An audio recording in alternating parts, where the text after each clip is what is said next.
Ashama harka fuunee daawwattootaa fi hordoftoota Anolee Global Media akkam jirtan nageenyi rabbii guddaan bakkuma isin jirtanitti isinirra haa jiraatu jecha Anolee Global Media irraa oduu guyyaa irraa qabadhee isiniif dhiyaadheera.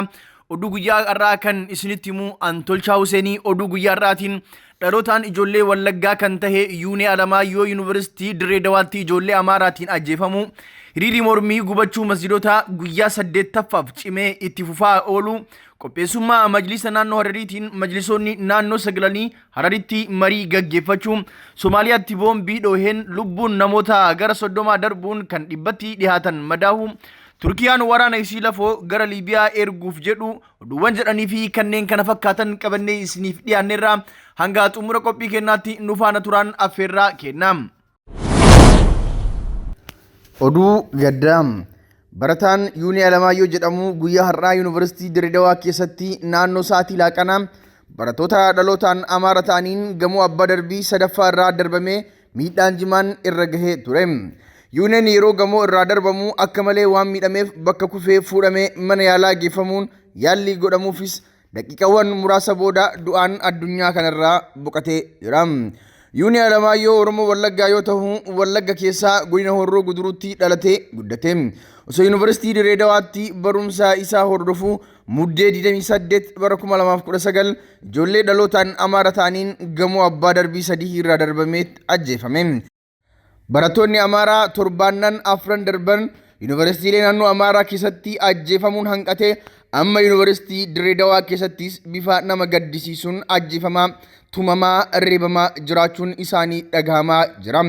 Yeroo haalli kun hundi ta'u mootummaan dhimma kanaaf xiyyeeffannoo tokkollee kennuu dhabee calliseetumaan yeroo ilaalu barattoonni barachuu dadhabanii kun tumamaa kun reebamaa kun ajjeefamaa kun du'a sodaatee barumsa isaa addaan kutee gara maatii isaa deebi'aa jira. Hiriirri mormii gubachuu masjiidotaa fi saamamuu qabeenya musliimaatiin wal qabatee guyyaa 8ffaaf cimee gaggeeffamaa oole. Bu'uuruma kanaan hiriirri mormii guddaan godina Arsii Lixaa magaalaa Seerotaa fi Gada Baasaatti gaggeeffamaa oole. Akkasuma naannoo Kibbaa godina Silxeetti bifa dachii sochooseen gaggeeffamaa oolee jira. Abbootii amantaa dabalatee hiriira kanarratti qeerroo fi manguddoonni naannichaatis hirmaatanii jiran. Akkuma beekamu Jummaa darbee halkan muddee 20 bara 2019 naannoo Amaaraa godina Gondar magaalaa Mooxxaatti masjiidni 4 shororkeessitootaan gubachuun ifame. Achiin duras caamsaa 15 bara 2010 akka lakkoofsa biyyaatti irraa jalqabee masjiida 35tu gubatee kun diigame. Masjiidota diigamanii fi gubaman jiran mormuun hiriira koree fala barbaaddu hawaasa muslimaatiin yaamamee ture. Yaamicha kana hawwaatuun hawaasni muslimaa bakka jiru ka'ee diddaa qabu mul'isaa jira. Hiriirri har'a gaggeeffame kunis nagayaan xumuramuu qindoositoonni hiriirichaa ibsanii jiru. Konferansiin nageenyaa fi tokkummaa magaalaa Harar galma Calanqootti gaggeeffamaa oole. Konferansiin mata duree nageenyaa fi tokkummaa jedhuun majlisni naannoo Hararii qopheesse kana irratti hooggantoonni majlisaa naannolee sagalanii fi bulchiinsa magaalota lamaanii akkasumas ulamaa'onni fi du'aatonni fi hayyoonni seenaa fi siyaasaa hirmaatanii jiran. Konferansiin kun haala yeroo irratti kan xiyyeeffate akka ta'ee fi keessumattuu haleellaa magaalaa Mooxxaa keessatti masjiidotaa fi qabeenya hawaasa musliimaa irratti raawwatame hordofuun yakka kana qorachuun shororkeessitoota seeratti dhiyeessuudhaaf sochii mootummaan federaalaa fi naannichaa hanga ammaatti godhan jiran qubsaa ta'uu dhabuun isaa hirmaatota konferansichaa kan dallansiise ta'uunis beekamee jira. Pirezidaantiin Majlisaa magaalaa Finfinnee dhimma kana ilaalchisee yaada waltajjii irratti kennaniin mootummaan gaafilee 5 majlisni federaalaa gaafateef yoo deebisaa gahaa kan hin kennine ta'e uummata galaana kaleessa caalutu dirreetti bahuuf deema jechuun isaanii odeeffannoon argame ni mul'isa. Hawaasni musliimaa Jummaa kaleessaa magaalota 100 ol keessatti akkasumas biyyoota alaatti haleellaa masjiidota irratti raawwatame balaaleffatuun mormii guddaa kan gaggeessan ta'uunis ni beekama. Haa ta'u malee gocha shororkeessummaa hawaasa musliimaa irratti raawwatame kana mootummaan naannichaa fi kan federaalaatis hanga ammaatti kallattiidhaan ibsa baasuun hin balaaleffanne. Lotoriin lammiitu lammiif miliyoona 34 caasaalee mootummaa harkatti qazanziree hafuun beekame. Lotoriin lammiitu lammiif miliyoona 40 keessaa miliyoonni 34 caasaalee mootummaa harkatti hafuu isaa Dr. Abarraa Dheeressaa himan. Lammiileen Oromoo iddoowwan garagaraa buqqaan gargaaruuf koreen qindeessituu gargaarsaa fi deebisanii dhaabuu lammiiwwanii ijaaramee sochii adda addaa taasisaa tureet jira. koreen guddicha jalatti koreewwan xixiqqoo 25 ta'an kan gurmaa'an yommuu ta'u isaan keessaa komii guddaan irratti dhiyaataa kan ture koree lotoriitiin. Walitti qabaan koree deeggarsa buqqaatotaa Dr. Abarraa Dheeressaa lotoriin lammitu lammiif uummata bal'aa biraa akka ga'uuf caasaaleen mootummaa filatamanis caasaaleen kunniin yeroo kaa'ametti lotorii gurgurameef hafe addaan baasanii hin galchines jedhan. Akka seera lotoriitti lotoriin gabaaf dhiyaate keessaa tikkeettiin tokkollee alatti hafnaan carraa baasuun waan hin danda'amneef lotorichi yeroo qabameef keessatti akka hin baaneef raawwiin caasaalee mootummaa gufuu ta'ee jiraas jedhaniiru obbo Dr. Abarraan. Tikkeettiin lotorii miliyoona 40 baay'atee gurgurtaaf dhiyaate keessaa miliyoonni 34 gama caasaalee mootummaatiin akka gurguramuuf kennamuu saangii gurgurameef hafe addaan bahee hin beekamne jedhan Dr. Abarraan. Komii uummanni turuu lotorichaa irratti kaasu sirrii yommuu ta'u sababbiin turuu lotorichaa immoo humna korichaatii ol waan ta'eef kanaaf itti gaafatamummaa kan fudhatu mootummaadhas jedhan. Carraa lotorichaa gaafa mootummaan mallaqaa fi lotorii caasaa isaa keessatti hafee korichaaf galche kan bahu ta'us dubbatanii jiru. Mallaqni lotorichaa caasaalee mootummaatiin ala gurgurame birrii miiliyoonni 215 akkaawuntii cufaa keessa galuu isaa Dr. Abarraan ibsanii. Magaalaa Asallaa fi godina Arsiitiin ala godinaalee Oromiyaa hedduun raawwii gurgurtaa lotorichaatiin sadarkaa gadaana irratti kan argaman ta'uu fi godinni homaayyuu hin gurgurre jiraachuu walitti qabaan koree lotorii lammitu lammiif obbo Mootii Morodaa ibsaniiti jiru.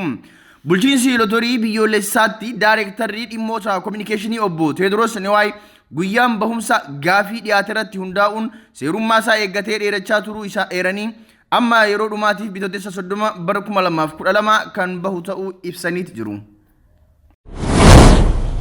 Turkiyaan loltoota isii gara Liibiyaa erguuf kan karoorfate ta'uun ibsame.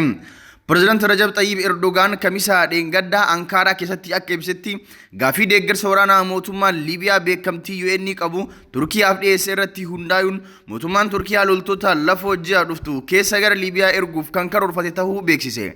Pireezidaanti Erdogaan haasaa kora eekii paartii irratti godhe kanaan deeggarsa waraana Liibiyaaf godhamu ilaalchisee wixineen seeraa Joonarii 7 bara 2020 paarlamaaf kan dhiyaatu akka ta'ee fi paarlamaanis deeggarsa kana akka mirkaneessuuf abdii kan qaban ta'uu ibsan.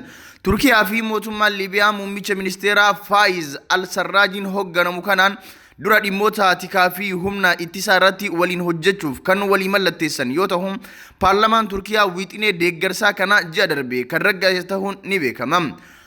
Waliigaltee kana hordofuun Turkiyaa lola mootummaa Liibiyaa fi hidhattoota Jeneraal Khaliifaa Haftar jidduutti gaggeeffamaa jiru dhaabsisuuf biyyoota naannichaa waliin kan hojjettu akka ta'ee fi gaafii deeggarsa waraana mootummaa Liibiyaa irraa yoo dhihaateef ammoo deeggarsa barbaachisu kan kennitu ta'uun ibsaa turte. Haaluma kanaan Turkiyaan humnoota Liibiyaa keessatti wal lolaa jiran jidduutti marii jalqabsiisu biyyoota naannichaa irraa deeggarsa kan barbaadaa jirtu yoo ta'u Pireezidaanti Erdogaan arbaa qeengadda gara Tunuziyaa imaluun pireezidaantii biyyattii haarayaa filataman Qaayis Sa'id waliin Tunuziyaa keessatti mari'ataniit jiru. Gamtaan waraana neetoo bara 2011 pireezidaantii Liibiyaa duraanii Muammar Gaddaafi humnaan aangoo irraa erga fonqolchanii booda Liibiyaan yeroo ammaa mootummaa beekamtii UN qabu kan magaalaa Tripol maandheeffatee fi gara miseensota paarlamaa magaalaa Tabruk jedhamtu keessa maandheeffate bulaa jirti. Humnoota lamaan gurguddoo Liibiyaa bulchaa jiraniin alattis gareewwan hidhattoota hedduun naannawa adda addaa kan to'atan yoo ta'u qabeenya boba'aa fi buufataalee doonii to'achuudhaaf wal dorgommiin godhaniin biyyattiin dirree jeequmsaa taatee jirti. Keessumattuu hidhattoonni waraana biyyoolessa Liibiyaa jechuun of moggaasan kan Jeneraal Khaliifaa Haftariin hoogganaman Apriil darbe irraa eegalee magaalaa Tripol to'achuuf duula jalqabaniin hidhattoonni mootummaa biyyattii beekamtii UN qabu deeggaran waliin lola hamaa keessa galanii jiru. Biyyoonni garaagaraa ammoo faallaa walii dhaabbachuun deeggarsi hidhattootaaf kennaa jiran haala Liibiyaa walxaxaa kan godhe ta'uu odeeffannoonni addeessa. Suudii, Imireetii fi Masriin, Raashiyaa fi Faransaay Jeneraal Haftar kan deeggaraa jiran yoo ta'u Qaxaarii fi Turkiyaan ammoo mootummaa beekamtii UN qabu deeggaraa jiraatu gabaasaaleen garaagaraa ni mul'isu. Haleellaa boombii Somaaliyaa magaalaa Maqdishoo keessatti raawwatameen yoo xiqqaate namoonni 30 ajjeefaman. Haleellaa sanbata har'aa magaalaa Maqdishoo waajjira galiiwwanii cinaatti raawwatameen yoo xiqqaate namoonni 30 ol kan ajjeefaman ta'uu poolisiin biyyattii gabaase. Haleellaan kun boombii konkolaataa irratti fe'ameen kan raawwatame yoo ta'u namoota battalumatti du'aniin alattis kanneen biroo 100 ol madaa'uun gabaafamee jira. Qondaalli poolisii magaalaa Maqdishoo Muhammad Hassan akka jedhetti namoonni ajjeefaman irra hedduun kanneen konkolaataa birootiin imala irra turan yoo ta'an barattoonni baasiin gara yuunivarsiitii imalaa turan kan keessatti argaman ta'uunis himane. Haaluma wal fakkaatuun kantiibaan magaalaa Maqdishoo Umar Muhammad ibsa kenneen haleellaa kanaan hanga ammaatti namoonni 90 kanneen irraa hedduun isaanii barattoota ta'uun madaa'uu mirkaneeffannee jirra jedhe. Haleellaa akkanaa kun Maqdishoo keessatti daran heddummaataa kan dhufe yoo ta'u kantiibaan magaalaa Maqdishoo kanaan durattis Juulaay darbe keessa haleellaa wal fakkaatuun kan ajjeefame ta'us ni yaadatama. Egaan daawwattootaa fi hordoftoota keenyaa oduun guyyaa irraa qabannee isiniif dhiyaannee kanuma yeroo biraa sagantaa birootiin hanga walitti deebinutti nagaan nuuf tura.